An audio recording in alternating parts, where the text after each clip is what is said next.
Good morning. Happy Monday. I'm Meteorologist Caitlyn Lorr with a look at your forecast, an updated look that is not a whole lot is changing, but I want to talk about those fall colors. I know we're mid-September, so a lot of people have been asking about the color update on the leaves and when we start seeing those leaves change here at home in southern Minnesota.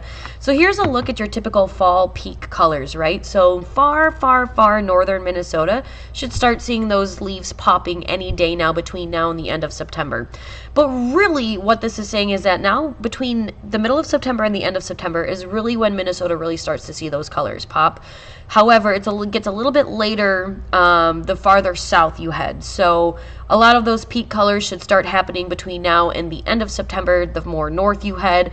Mid-September to early October for areas like Bemidji to just north of Duluth. That's most of the North Shore up in northwestern Minnesota.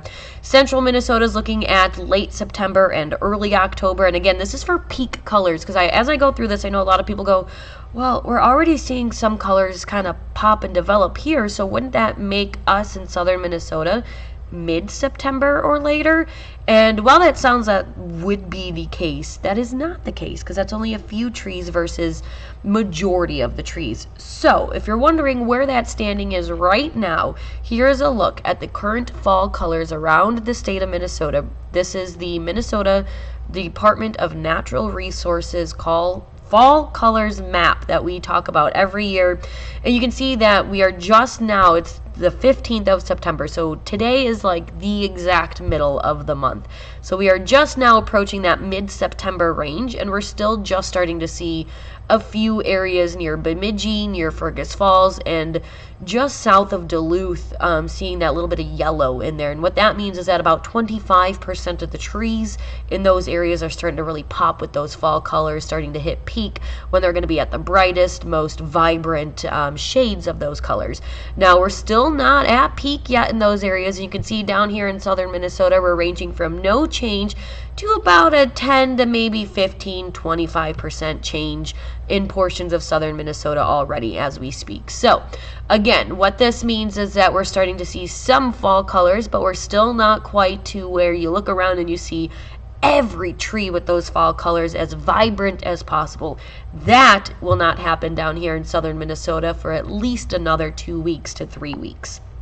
Now, that being said, the reason we're not expecting those leaves to change quite yet is the fact that we are still very much so feeling like summer with a high of 85 degrees on the way today. Winds will reach up to about 15 miles an hour, gusts up to 20.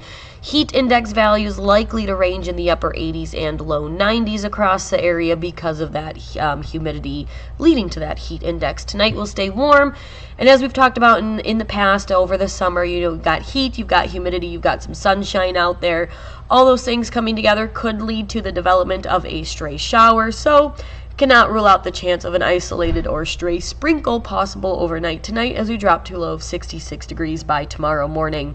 Tomorrow we're looking at even more sunshine and even warmer temperatures. Yes, you heard that right. Another taste of summer, just holding on as long as possible. Tomorrow we're looking at a high of 88 degrees, mostly sunny skies and light winds. It will likely feel like the low to mid 90s due to the heat index and humidity out there.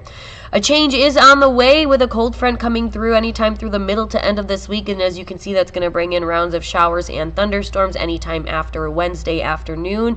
We'll see those scattered chances throughout Thursday and or Friday, and again, they're going to be on and off. It's not going to be a total non-stop 1.5 to 2 days of rain that we just don't get a break. We will get plenty of breaks in that rain, in those rain chances at the end of this week. A few of those chances may linger into the weekend with isolated chances kind of still in the forecast, but the good news is that you need to take away from this is one, much needed rain on the way. Two, we've got a cool down on the way as far as temperatures go, and three, I think this is like the really kind of like the icing on the cake, if you will, is that our dew points are going to drop. A slow drop, and we'll get there, but what this means is that between now and Saturday of this coming weekend, it is going to get far more comfortable out there. It is going to feel less sticky. It is going to feel less icky outside.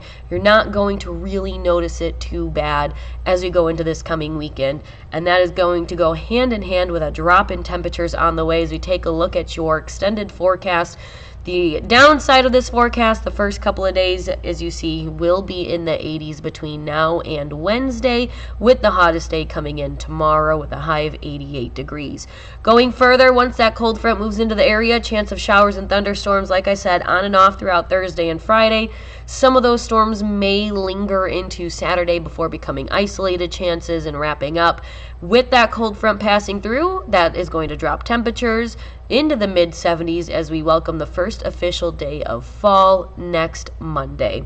That is a look at your updated forecast. As always, you can get more details on your forecast with Chief Meteorologist Sean Cable and Meteorologist Daniel Sawicki later this afternoon and evening. Have a magnificent Monday, everybody.